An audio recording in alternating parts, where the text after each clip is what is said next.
اور جب تم نماز ادا کر چکے، جب تم نماز سے فارغ ہو گئے، اب اللہ نے کہا وابتغوا من فضل اللہ، اب اللہ کی فضل تلاش کرو۔ فضل سے مراد تمام مفسرین نے فرمایا یہاں رزق کی تلاشی ہے،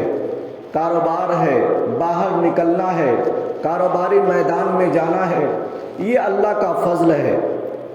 دوسرے میں نے 12 پارے کی شروع کی آیات میں نے تلاوت کیا، وما من دابۃ فی الارض الا علی اللہ رزقها۔ اللہ تبارک و تعالیٰ نے زمین میں کوئی بھی ایسا جاندار،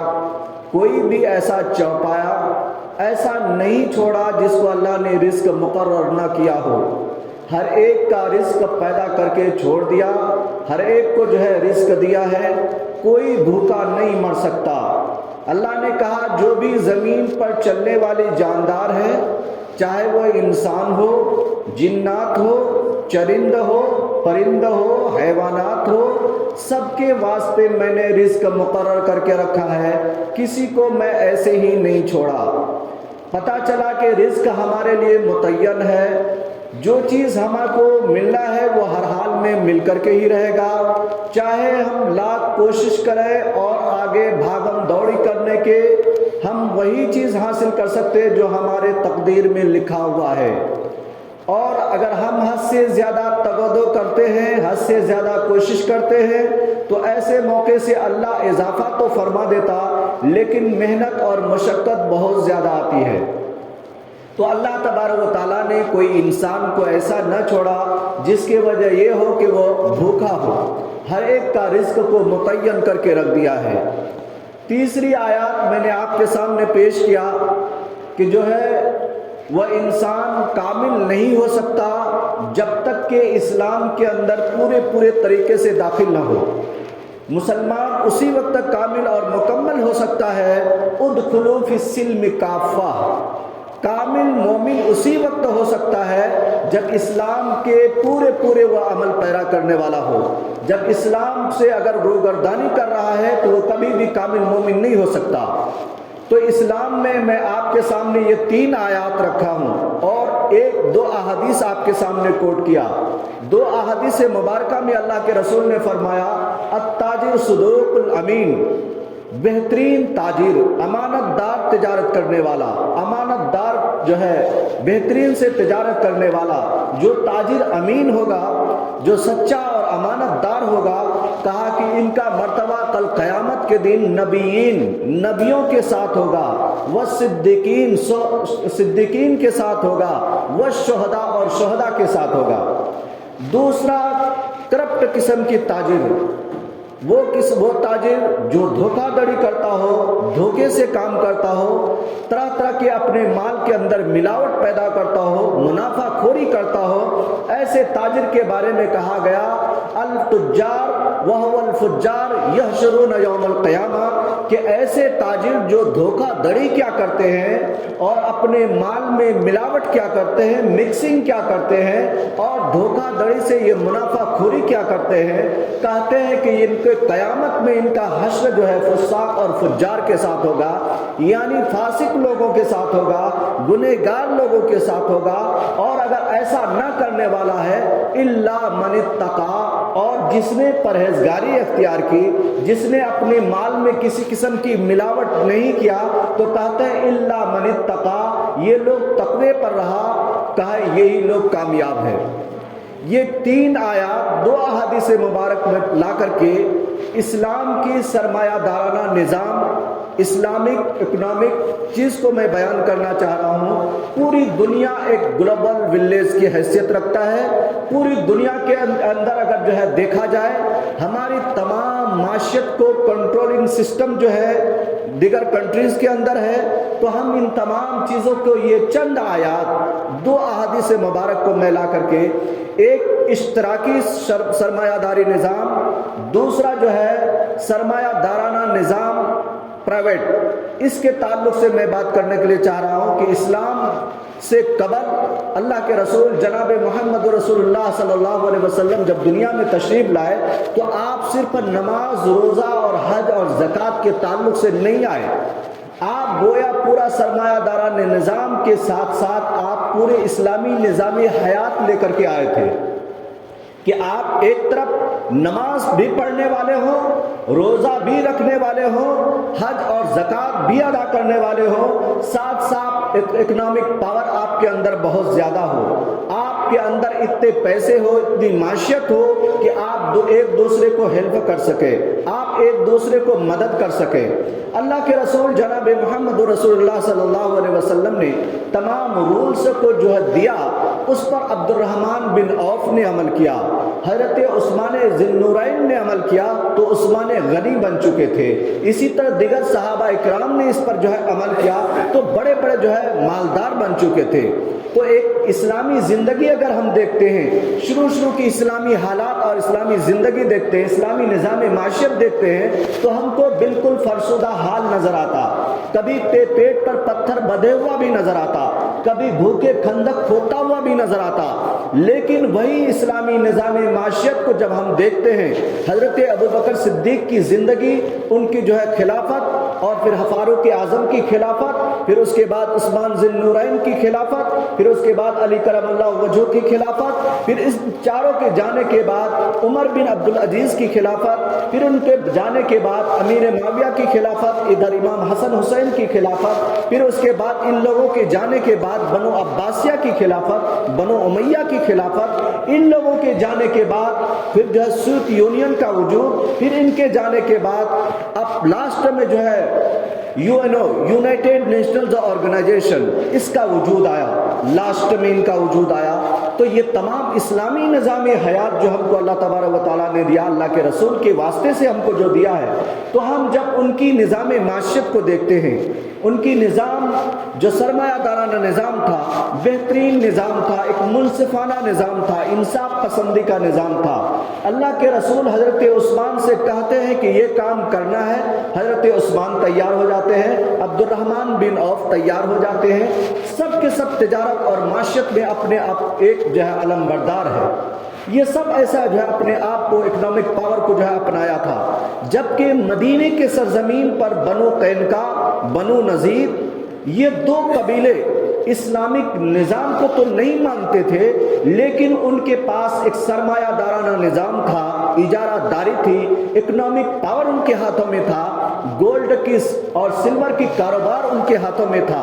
بنو نذیر اور بنو قینقاع کے اندر، مدینے کے اندر، یہ سونے کے کاروبار کیا کرتے تھے، چاندی کے کاروبار کیا کرتے تھے، گلے اور پیداوار کا کاروبار ان کے پاس تھا، یہ ساری چیز ان کے پاس تھا۔ لیکن جب اللہ کے رسول جناب محمد رسول اللہ صلی اللہ علیہ وسلم مدینے کے سرزمین پر جب قدم رنجاں ہوئے، آپ جب وہاں قدم رکھتے ہیں تو وہاں پر حضرت عثمان کو بھی بازار کی طرف رخ دیتے ہیں، اور حضرت عبد الرحمن بھی بازار کی طرف جاتے ہیں، اور یہ لوگ بازار کی حالات کو دیکھتے ہیں، وہاں کی مارکیٹ سسٹم کو دیکھتے ہیں، مارکیٹ نظام کو دیکھتے ہیں، پھر وہاں ان لوگوں نے اپنے سرمایہ دارانہ نظام، ایک منصفانہ نظام کو انہوں نے اپنایا، اور اس طرح کر کے پورے معیشت کو انہوں نے اپنے انڈر میں لیا۔ لینے کے بعد تمام صحابہ خوشحال ہو چکے تھے، تمام صحابہ خوشحال ہو چکے تھے، یہاں تک کہ بعض صحابی کہنے پر مجبور ہوئے کہ ایسا محسوس ہو رہا کہ جب اللہ کے رسول دنیا سے جا رہے تھے، اللہ کے رسول کے بعد حضرت ابوبکر صدیق، حضرت عمر، اور حضرت عمر کے زمانے میں جو سونے چاندی کی اور بیت المال کا ریل اور پیل دیکھا، مال، تمام نظام معیشت کو دیکھا، انہوں نے مال و دولت کے انبار کو دیکھا، تو بہت سے صحابہ افسوس کرنے لگے کہ کہیں ایسا تو نہیں ہے کہ اللہ تعالیٰ ہم کو دنیا ہی میں مال و دولت دے دیا ہو، ایسا تو نہیں ہے۔ اس قسم کے اظہار خیال کیا کرتے تھے، اور ایک دوسرے کو جو ہے ہیلپ کیا کرتے تھے، مدد کیا کرتے تھے۔ یہ منصفانہ نظام صحابہ اکرام رضوان اللہ تعالیٰ علیہم اجمعین کا چلتا رہا، یہ سلسلہ چلتا رہا، یہاں تک کہ بنو عباسیہ میں بھی یہی بات رہی، اور بنو امیہ کے اندر بھی یہی بات آئی۔ ان لوگوں کے جانے کے بعد خلافت بنو معتصم باللہ کے خلافت تک، پھر اس کے بعد آخر بادشاہ جو ہے سلطان عبد الحمید، جو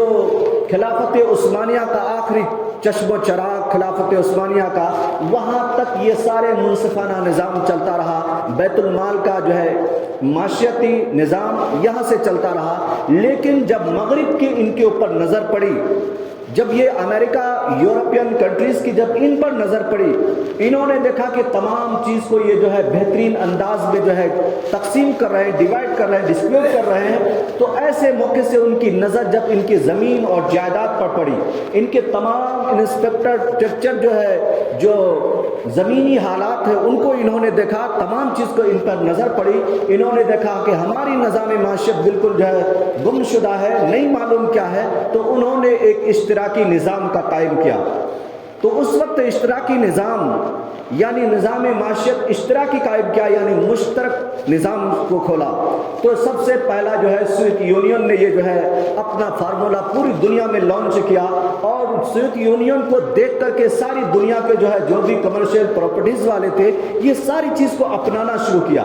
اور یہ ساری دنیا میں اشتراکی نظام کا عمل شروع ہو گیا، اور وہاں سے تمام یہ ملٹی نیشنل کمپنیاں، چاہے دوسرے تاجر قسم کے لوگ، ہر ایک چیز کو اس کو اپنایا ہے۔ اس کے بعد سوویت یونین کی تباہی کے بعد، جب 1947 میں سوویت یونین تباہ و تاراج ہو گیا، ان کے جو ہے تمام چیز پاش ہوتا چلا گیا، اور روس کئی ٹکڑوں میں بڑھتا چلا گیا، تو یہ اشتراکی نظام معیشت یہ بھی تباہ ہو گئی۔ اس کے بعد پھر دوسرا دور آتا ہے یونائٹڈ نیشنز آرگنائزیشن کا۔ یہ دور وہ دور آتا ہے جس میں یہ اپنے آپ کو لیڈنگ پاور بھی بتاتا ہے، اکنامک پاور کو بھی بتاتا ہے۔ انہوں نے کہا کہ ہم اب جو ہے سرمایہ دارانہ نظام قائم کریں گے۔ ابھی میں بولا تھا اشتراکی نظام، یعنی پورے لوگ ایک مل کر کے ایک نظام قائم کریں، اس کو جو ہے بڑھاوا دیں، اور حساب سے منافع خوری کرتے رہیں، اور اس کے جو ہے اپنے آپ میں پورے میں ڈسٹریبیوٹ کرتے رہیں۔ یہ اشتراکی نظام میں نے بولا جو سوویت یونین نے کیا تھا، رشیا نے کیا تھا۔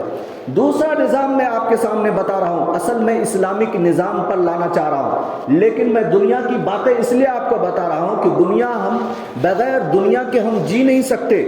اس لیے میں اشتراکی نظام بھی بتایا اور سرمایہ دارانہ نظام کو بھی بتا رہا ہوں، اور اسلامک نظام کی طرف بھی میں لانے کی کوشش کر رہا ہوں۔ اس لیے آپ پریشان نہ ہوں، اور کوئی ہارڈ عنوان، ہارڈ سبجیکٹ آپ نہ سمجھیں اس کو۔ بالکل میں اشتراکی نظام میں بتانے کی کوشش کیا کہ سب لوگ مل کر کے اگر ایک کمپنی قائم کرتے ہیں، پھر اس میں جو ہے منافع ایک ڈسپیوٹ کرتے رہتے ہیں۔ یہ ڈسپیوٹ کرنا بہت اچھی بات ہے، اور لوگ بھی کہتا ہے کہ بہت اچھی چیز ہے کہ پورے لوگ ایک جگہ پیسے جمع کریں، پورے لوگ ایک جگہ انویسٹمنٹ کرنا چاہیے، پھر اس کے بعد جو بھی منافع ہو اس کو ایک جگہ دوسروں کو ڈیوائڈ کر دینا چاہیے، بہت اچھی چیز ہے۔ لیکن یہ اشتراکی نظام معیشت کے اندر اتنی تباہی اور بربادی آئی، انہوں نے تمام تو دنیا کے جو ہے مین پاور پر انہوں نے قبضہ کیا۔ اس وقت انہوں نے دھوکہ دھڑی میں ملوث ہو گیا، ایک دوسرے کو دھوکہ دینا شروع کیا، ایک دوسرے سے منافع خوری میں آگے بڑھتا چلا گیا، جس کی وجہ سے انہوں نے بینک جو ہے قائم کیا، جو ورلڈ بینک کا لیول انہوں نے قائم کیا تھا، اس میں بھی اس کے اوپر گراوٹ شروع ہوتی چلی گئی، اور گرتا گرتا ان کی نظام معیشت اتنی گری، یہ تباہ ہو گیا۔ جو امریکہ ایک ٹائم میگزین انہوں نے نکالا، انہوں نے جب اپنے آپ کو سپر پاور